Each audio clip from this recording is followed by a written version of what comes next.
राधे राधे भाई सभी को।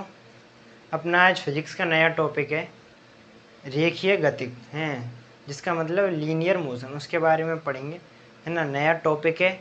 यहाँ से ये समझो एक्चुअल में फिजिक्स की शुरुआत होती है। यहाँ से अपन क्वांटिटियों को पढ़ेंगे अलग अलग, कौन सी क्या क्या डिफरेंस है ना। ध्यान से समझिएगा टॉपिक को। क्या है? रेखिक रेखिक गति, है ना। अब रेखिक गति का मतलब क्या होता है ना। लीनियर मोशन,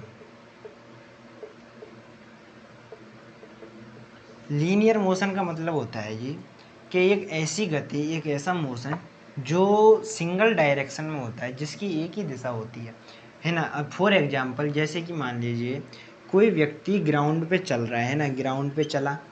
अब वो ग्राउंड पे ही चलता रहना चाहिए, ऐसा नहीं कि भाई ग्राउंड पे भी चल रहा है और ऐसे उछल उछल के इस तरीके से गति कर रहा है। यानी कि वो हवा में भी है, थोड़ा वर्टेक्स जो कि ऊपर का जो अक्ष है, एक्सिस है, इसके भी समानांतर थोड़ी बहुत गति कर रहा है और इसके समानांतर भी थोड़ी बहुत गति कर रहा है। बोला कि ऐसे नहीं होना चाहिए।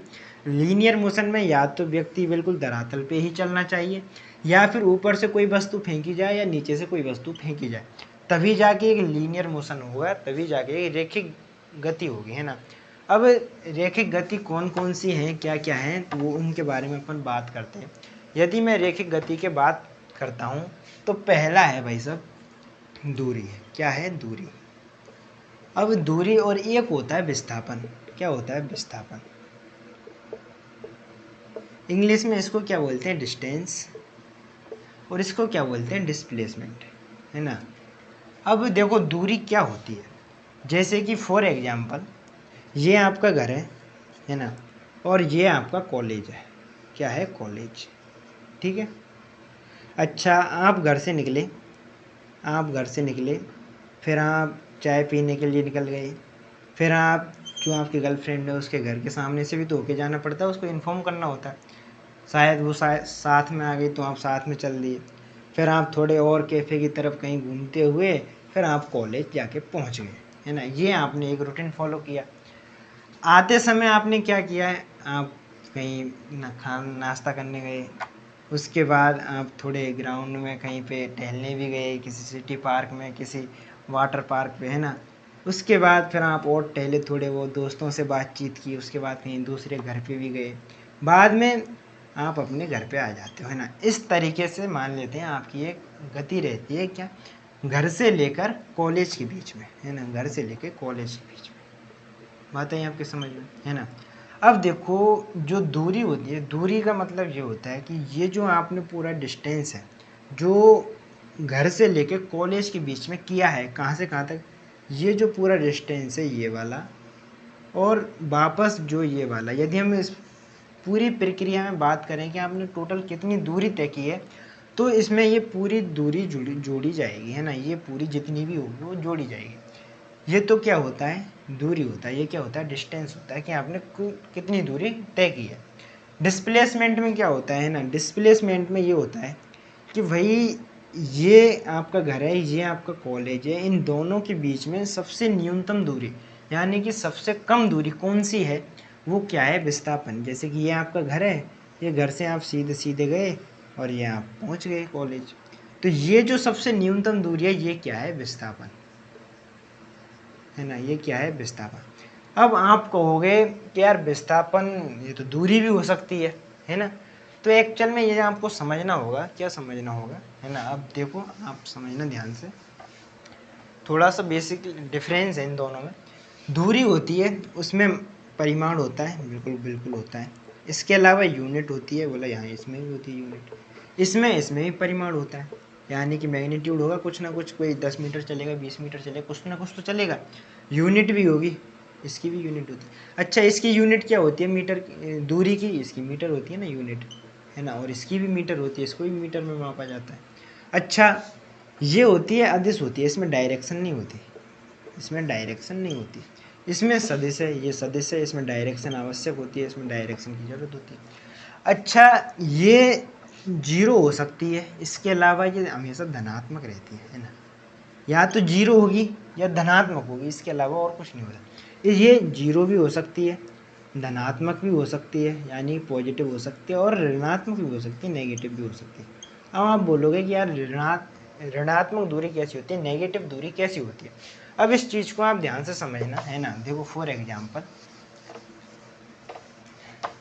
जैसे कि हम वही एग्जाम्पल वापस लेते हैं, जैसे कि ये आपका घर है और ये आपका कॉलेज है ना। आप यहाँ से गए, आप कॉलेज पहुँच गए कॉलेज पहुँचते ही आपकी मम्मी का कॉल आया कि बेटा तेरे को वापस आना, बहुत ज़रूरी काम है। आप वापस आए, आप यहाँ पहुँचे ही थे कि मम्मी का वापस कॉल आ जाता है कि बेटा काम हो गया, नहीं है तू ऐसा कर वापस कॉलेज जा। अब ध्यान से समझिएगा इस चीज़ को। अब वो बंदा कहाँ पे पहुँच गया है, इस पॉइंट पे पहुँच चुका है। मान लेते हैं ये टोटल दूरी कितनी है, ये टोटल दूरी है 10 मीटर। कितनी है, 10 मीटर। अच्छा, इस पॉइंट से लेकर और इस पॉइंट के बीच में कितनी दूरी है, मान लेते हैं भाई 7 मीटर, है ना। माना है कोई ऐसी कैलकुलेशन, ऐसे ही मान लेते हैं एग्जांपल के लिए। ये कितनी है, अब ये कितनी दूरी हो गई, यानी कि ये 3 मीटर हो गई। शेष यही तो बचे 3 मीटर। अब ध्यान से समझो, आपके घर से और कॉलेज के बीच की टोटल कितनी दूरी है, 10 मीटर। 10 मीटर आप चले, फिर आपकी मम्मी का कॉल आया कि बेटा घर पे आना है। जैसे ही आप 7 मीटर वापस चले, है ना, फिर वापस मम्मी का कॉल आता है कि बेटा नहीं तू जा, कॉलेज जा, कोई ऐसी प्रॉब्लम नहीं है। फिर आप यहाँ पे खड़े हो। अब बात आती है कि आपकी टोटल आपने कितनी दूरी तय की, कितनी दूरी तय की। अब दूरी में देखो क्या क्या मापा जाएगा। आप यहाँ से चलकर यहाँ पर गए, यानी कि 10 मीटर तो ये हो गया। आप यहाँ से चलकर फिर यहाँ चले तो कितना हो गया, टोटल 17 मीटर हो गया। तो दूरी हो गई आपकी 17 मीटर। कितनी हो गई, 17 मीटर। यदि डिस्प्लेसमेंट की बात करूँ तो आप इस पॉइंट से लेके इस पॉइंट पे चले, यानी कि 10 मीटर चले। बोला बिल्कुल सही, 10 मीटर चले। लेकिन आप यहाँ से यहाँ वापस चले गए, यानी कि यहाँ नेगेटिव हुआ है, विस्थापन नेगेटिव हुआ। आप उसी रास्ते से आए थे, उसी रास्ते से चले गए, यानी कि जो आपकी दूरी है वो आपने और कम कर दी। तो ये आपने जो नेगेटिव किया, ये कितनी है, 7 मीटर, यानी कि आप 7 मीटर वापस पीछे आ गए। आपने जो डेस्टिनेशन चुना था उससे आप वापस 7 मीटर पीछे आ गए। तो टोटल आपका डिस्प्लेसमेंट कितना हुआ, 3 मीटर हुआ। यानी कि आपने इस पॉइंट से लेके इस पॉइंट के बीच में टोटल 3 मीटर ही दूरी तय की। ये प्रारंभिक बिंदु होता है और ये अंतिम बिंदु होता है। यानी कि प्रारंभिक बिंदु और अंतिम बिंदु के बीच की जो दूरी होती है वही क्या होती है, वही डिस्प्लेसमेंट होती है। और जो डिस्टेंस की बात करें तो कंप्लीट होती है, उसमें सब चीज़ें जोड़ी जाती हैं। आप कहाँ से घूमते हुए, कहाँ से क्या करते के आ रहे हो, है ना। बात आई आपके समझ में। अब 2-3 चीज़ें हैं क्या, देखो, क्या दूरी विस्थापन हो सकती है, एक सबसे बड़ा क्वेश्चन। क्या डिस्टेंस है वो डिस्प्लेसमेंट हो सकता है, बिल्कुल हो सकता है ना। अब ये देखो फॉर एग्जांपल, मान लेते हैं कोई बंदा यहाँ से लेके यहाँ पे गया, 10 मीटर की दूरी है, तो उसके लिए दूरी भी 10 मीटर है, उसके लिए विस्थापन भी 10 मीटर है, क्योंकि यही न्यूनतम दूरी है उसकी। तो बात आई आपके समझ में, यानी कि दूरी है, जो डिस्टेंस है वो डिस्प्लेसमेंट हो सकती है, उसके बराबर हो सकती है। अच्छा, क्या दूरी हमेशा डिस्प्लेसमेंट से ज़्यादा होगी, ये बड़ा ट्रिकी क्वेश्चन है। कैसे, देखो, दूरी हमेशा जो होती है, जो डिस्टेंस होती है, वह या तो इक्वल में होगी, यानी कि या तो बराबर होगी विस्थापन के, या हमेशा उससे बड़ी होगी, किससे, विस्थापन के, है ना। या तो विस्थापन के दूरी बराबर होगी या उससे बड़ी होगी, तो इसको इस तरीके से डिनोट करेंगे। अब यदि मैं इस विस्थापन को इसके नीचे ले जाता हूँ तो ये क्या फॉर्मूला बनेगा, दूरी अपॉन विस्थापन, दूरी अपॉन विस्थापन, और ये हो गया ग्रेटर देन 1। यानी कि ये जो अनुपात है, दूरी अपॉन विस्थापन, ये हमेशा 1 से ज़्यादा रहेगा या फिर 1 के बराबर रहेगा। यानी कि या तो दूरी और विस्थापन दोनों इक्वल रहेंगे, या फिर दूरी ज़्यादा रहेगी किससे, विस्थापन से। ऐसा कभी भी नहीं हो सकता कि आपका विस्थापन ज़्यादा है लेकिन आपकी दूरी कम है। बात आई आपके समझ में, है ना। अब इसी से जुड़े हुए 2 पॉइंट और हैं। कौन कौन से, आगे की बात करते हैं। आगे आते हैं, एक आता है स्पीड। क्या आता है, स्पीड। और एक आता है आपका वेलोसिटी, यानी कि वेग बोलते हैं ना। अब इन दोनों में फ़र्क समझना पड़ेगा। एक होता है चाल, चाल क्या बोलते हैं इंग्लिश में, क्या बोलते हैं, स्पीड। और एक होता है वेग, वेलोसिटी, है ना।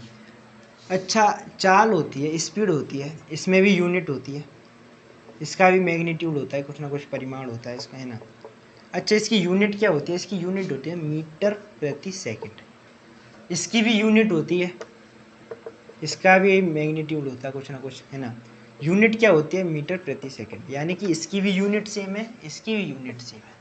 अच्छा, डिफरेंस क्या है इन दोनों के बीच में? डिफरेंस है ये स्केलर क्वांटिटी है। कैसी? स्केलर क्वांटिटी, यानी कि ये अदिश राशि है। कैसी राशि है? अदिश राशि।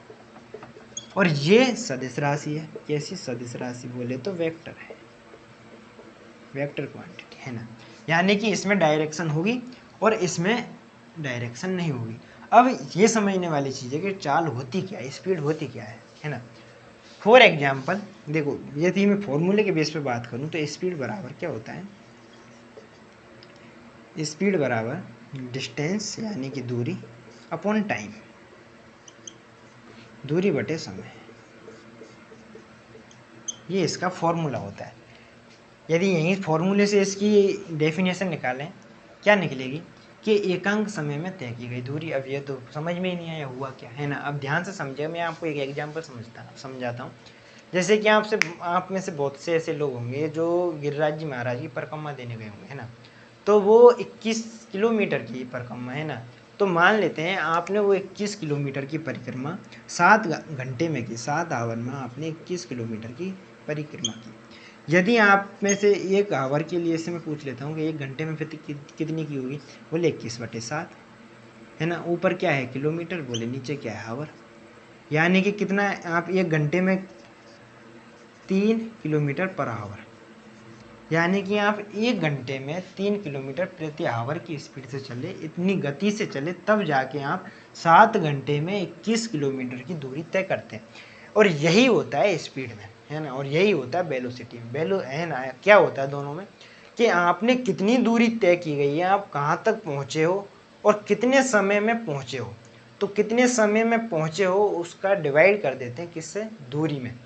तो आपकी जो स्पीड होती है वो निकल के आ जाती है। ऐसा ही वेलोसिटी में होता है, लेकिन वेलोसिटी में डिस्टेंस ना हो कि डिस्प्लेसमेंट होता है। क्या? डिस्प्लेसमेंट होता है। इसमें विस्थापन का यूज किया जाता है। कैसा? विस्थापन अपॉन समय, इसमें विस्थापन होता है। और विस्थापन में और दूरी में क्या डिफरेंस है ये मैं आपको बता चुका हूँ, बात आई आपके समझ में, है ना। तो क्योंकि विस्थापन एक वेक्टर क्वांटिटी है तो ये भी एक वेक्टर क्वांटिटी है ना, सदिश राशि है। अब इनकी भी वही बात कर लेते हैं, है ना। कौन सी? इनके बीच में यदि कंपैरिजन करूं, यदि मैं आपसे बात करूं क्या चाल नेगेटिव हो सकती है, तो ये आपको पता होना चाहिए कि चाल तभी नेगेटिव होगी जब दूरी नेगेटिव होगी, क्योंकि टाइम कभी नेगेटिव नहीं होता, है ना। जैसे कि मैं आपको और इसको अच्छे से समझाता हूँ, देखो ध्यान से। क्वेश्चन था हमारा कि चाल नेगेटिव हो सकती है, तो चाल का फॉर्मूला क्या होता है? स्पीड का फॉर्मूला क्या होता है? दूरी बटे समय, दूरी बटे समय। और ये दूरी क्या है? डिस्टेंस है। क्या है? डिस्टेंस। और ये है टाइम, है ना। देखो, अब ये चाल, ये जो स्पीड है नेगेटिव कब होगी? जब आपकी दूरी नेगेटिव होगी, यानी कि ये नेगेटिव होगी, तभी आपकी जाके स्पीड जो है नेगेटिव हो सकती है। लेकिन क्या डिस्टेंस, क्या दूरी कभी नेगेटिव हो सकती है? नहीं हो सकती, है ना। दूरी कभी भी नेगेटिव नहीं होती। क्या समय आपका नेगेटिव होता है? समय तो नेगेटिव कभी होता ही नहीं है, क्योंकि समय तो हमेशा बढ़ता जा रहा है ना। आप ऐसा नहीं है कि समय पीछे है। कभी आपने सुना -1 सेकेंड हो गए, -1 घंटा हो गया, बोला ऐसा नहीं होता। बोला समय है हमेशा बढ़ता रहता है। जो डिस्टेंस है वह हमेशा या तो जीरो रहेगी या फिर बढ़ेगी, यानी कि चाल है वो या तो जीरो रहेगी या फिर हमेशा बड़ी रहेगी, जीरो से बड़ी रहेगी। या तो चाल जीरो के बराबर रहेगी या चाल जीरो से बड़ी रहेगी। लेकिन यदि मैं वेग यानी कि वेलोसिटी की बात करूं, इसकी वेलोसिटी की, तो ध्यान से समझो। देखो, वेग क्या, इसका फॉर्मूला क्या होता है? इसका होता है विस्थापन यानी डिस्प्लेसमेंट अपॉन समय, है ना। अब वही सवाल हमारे सामने है दोबारा से, क्या वेलोसिटी नेगेटिव हो सकती है? तो आप बोलोगे बिल्कुल हो सकती है। क्यों हो सकती है? क्योंकि यदि हम इसके फॉर्मूले को देखें, विस्थापन अपॉन समय, तो इससे पहले जब मैंने आपको विस्थापन समझाया तो उसमें बताया था कि ये जो डिस्प्लेसमेंट है नेगेटिव हो सकता है। यदि ये नेगेटिव होगा तो समय कभी पॉजिटिव, समय कभी नेगेटिव नहीं होता, हमेशा पॉजिटिव ही होता है। समय हमेशा बढ़ता जा रहा है ना, ऐसा तो है नहीं कि पीछे हो रहा हो, है ना। तो बात आई आपकी समझ में, ये हमेशा ये नेगेटिव हुआ ना, यदि ये नेगेटिव हो गया तो वेलोसिटी ऑटोमेटिक नेगेटिव हो जाएगी। यानी कि वेलोसिटी की वैल्यू 0 भी हो सकती है, 1 भी हो सकती है, -1 भी हो सकती है ना, नेगेटिव भी हो सकती है, पॉजिटिव भी हो सकती है, किसी भी कंडीशन में हो सकती है। बात आई आपकी समझ में, है ना। यानी कि पूरे पूर्णांक संख्याओं पर निर्भर करती है कौन सी, वेलोसिटी, है ना। अब डिफरेंस क्या है कि वैसे ये सदिश राशि है ना, क्योंकि इसके अंदर डायरेक्शन है इसलिए ऐसा हो रहा है, लेकिन ये अदिश राशि है ना, इसलिए इसके अंदर दोनों की यूनिट सेम है। क्या है, मीटर प्रति सेकंड। क्या है, मीटर प्रति सेकंड। इसकी भी सेम है, कौन सी, मीटर प्रति सेकंड, है ना। तो आई थिंक आपको ये बातें समझ में आई होंगी, है ना। इसके अलावा यदि इनके बीच में कंपैरिजन करें तो वही वाली चीज़ हो जाएगी। देखो ये है चाल, है ना। अब हमारे पास दोबारा से एक क्वेश्चन है, क्वेश्चन ध्यान से सुनना क्या है ना। देखो, क्या वेलोसिटी, क्या ये जो है वेलोसिटी यानी वेग की बात करें, क्या ये कभी इस चाल से, स्पीड से ज़्यादा हो सकती है ना। तो इसका आंसर है जी नहीं हो सकती, है ना। चाल और स्पीड, है ना, चाल यानी कि स्पीड, और यदि हम वेग की बात करें तो ये बराबर हो सकते हैं, लेकिन कभी भी ऐसी कंडीशन नहीं आएगी कि जो चाल है वह वेग से कम हो जाए। ये हमेशा ही ग्रेटर रहेगा या फिर बराबर रहेगा। इससे ऐसा कभी भी नहीं हो सकता कि चाल कम हो लेकिन वेलोसिटी ज़्यादा हो। बात आई आपके समझ में। ऐसा ही सेम फॉर्मूला पिछला था, कौन सा था, दूरी, हमेशा जो दूरी है या तो ग्रेटर देन होगी या फिर इक्वल होगी किसके, विस्थापन के। यदि इन दोनों में मैं नीचे टाइम का डिवाइड कर दूं तो ये फॉर्मूला ये बन जाएगा, दूरी बटे टाइम चाल हो गई, विस्थापन बटे टाइम ये वेग हो गया। तो चाल या तो बड़ा होगा या बराबर होगा किसके, चाल या तो बड़ा होगा या इसके इक्वल होगा किसके, वेग के। कभी भी ऐसी कंडीशन नहीं आएगी कि ये जो वेलोसिटी है वह ज़्यादा हो जाए किससे, स्पीड से। बात आई आपके समझ में, है ना। तो आई थिंक ये मोटी मोटी सी बातें थी, है ना। आज हमने ये टॉपिक अच्छे से क्लियर किया। आज के लिए इतना ही, धन्यवाद।